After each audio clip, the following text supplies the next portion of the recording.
Как рассказать о Великой Отечественной войне людям, которые никогда ее не видели? Какими словами описать декабрьскую ночь над Ленинградом 41-го, крик женщины, получившей похоронку, посмертные награды вместо объятий? Есть ли для этого слова? И нужно ли рассказывать? Да, нужно. Каждому из нас. Потому что нет, пожалуй, семьи, которой не коснулась бы та страшная война. И сегодня мы расскажем об одном таком месте – Тулагино-Кельдамском наследии, пригороде Якутска, и о подвиге его жителей. Этот небольшой уголок Якутии, как и вся страна, встал на защиту Родины. Из Тулагино-Кельдамского наследия на фронт были призваны 172 человека. Из них вернулись лишь 88. Больше половины призванных сложили головы на полях сражения, отдав свои жизни в борьбе против гитлеровских захватчиков. Многие из тех, кто вернулся, несли на себе отпечатки войны. Боевые ранения, подорванное здоровье, но не сломленный дух. По рассказам родителей, они с малых лет были привлечены к работе в обществе, к общественной работе, трудовой работе, потому что так как в те времена заготовка леса, сенокос, все легла на плечи женщин и детей, и в связи с этим там все поголовно были охвачены работой и помощью для фронта. Считалось, что замена взрослых. Вот такая. И само собой, что семье тоже лишенных родителей, лишенных отцов, они были как за взрослых. То есть ребята, которые остались здесь, они переквалифицировались, стали взрослыми? Да, стали взрослыми. А как сама жизнь села, как работа? Всегда Тулагино был аграрным селом? Да, аграрным селом был, в основном скотоводческий. И школа тогда отапливалась, это самое тоже важное, потому что так как зима долгая, длинная, и заготовить на всю зиму дрова, это было очень трудоемкой работой. Тем более, что распил шел вручную, двурушником, и кололи. И все дети в этом участвовали, у них занимало очень большое время для этого. Вот сегодня, 80 лет спустя после Великой Победы, вспоминая ветеранов тыла, ветеранов войны, о ком сегодня можно с почестями сказать? Прям о сторожилах Тулагина. Есть о медиках, можно сказать, те, которые здесь остались, потому что условия жизни были еще усложнились вкратце, и болезни стали больше. Это по тем временам это трахома, туберкулез.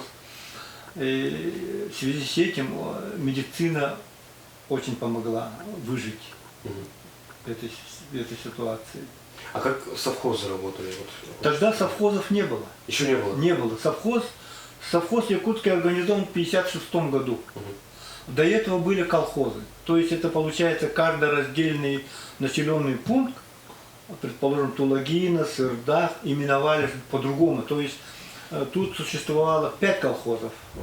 Это значит, Тулагино называлась Победа колхоз, Сырдах это рядом, тут находится Сталина, потом дальше возле Жатая это колхоз имени Молотова, и под Кангаласом колхоз имени Капитонова, и колхоз имени, то есть Молотова под горой была. То есть они все были раздельные и работали на трудодни.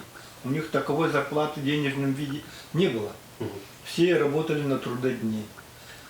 Тогда прообразом Тулагин стал колхоз Победа. Да, колхоз Победа. Чем он жил? Да.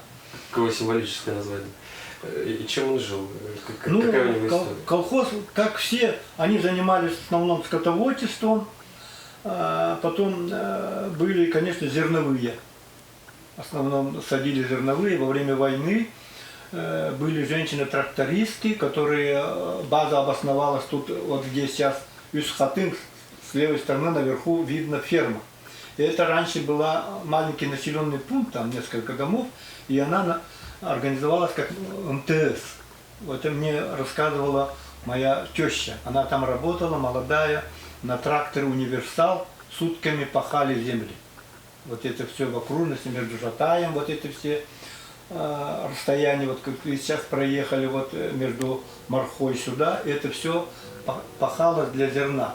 В тот трагический день, 22 июня 1941 года, когда началась Великая Отечественная, вся Якутия, насчитывающая тогда всего лишь около 414 тысяч жителей, поднялась на защиту отчизны. По всей стране развернулось широкое добровольческое движение.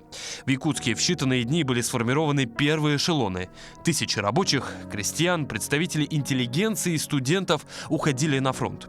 Уже в 1941 году из республики ушло почти 17 тысяч человек. Многие из них получили первое боевое крещение осенью того же года, участвуя в героической обороне Москвы и Ленинграда. Ну, я как селянин, привыкший жить в селе, конечно, мне это все родное. Это вот основной фактор, это то, что ты всех знаешь. В селе чем преимущество? Это когда ты всех знаешь, и они как бы твои, как неотъемлемая часть, они, каждый человек в твоей судьбе имеет какие-то участия, ты его знаешь с детства, и все, которые ты все, с кем общаешься, и ты живешь в этом таком социуме, что ты никак не можешь отсюда отдельным быть. Ну и память, я так понимаю, о 40-х, о победных годах до сих пор. Ну, при том, когда, понимаете, в селе своя психология. Каждый, ты не можешь отделиться, ты живешь общими заботами. Общие заботы, общая работа. И с детства воспитываешься, что вот твои родители вот на сегодняшний день живут ради тебя, и ты должен потом продолжать их дело.